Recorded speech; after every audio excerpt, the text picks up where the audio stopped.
তারা বাংলাদেশে প্রবেশ করে। এ সময় তাদের নিরস্ত্রীকরণ করে হেফাজতে নিয়েছে বাংলাদেশ সীমান্তরক্ষী বাহিনী, জানাতে পারেননি তিনি।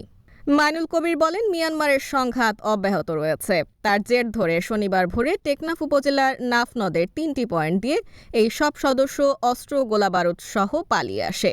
সংখ্যাটা 50 জনের নিচে হবে। বিষয়টি নিয়ে তাৎক্ষণিক কথা বলতে রাজি হননি বিজিবির কোনো কর্মকর্তা। এ বিষয়ে কথা বলতে অপারগও।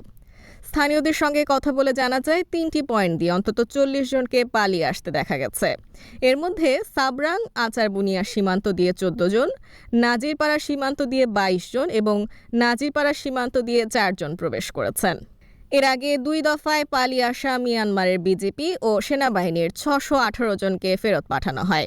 এর মধ্যে গত 25 এপ্রিল বাংলাদেশে আশ্রয় নেওয়া 288 জন বিজেপি সেনা এবং 15 ফেব্রুয়ারি 330 জন বিজেপি সেনা ও কাস্টমস কর্মকর্তাকে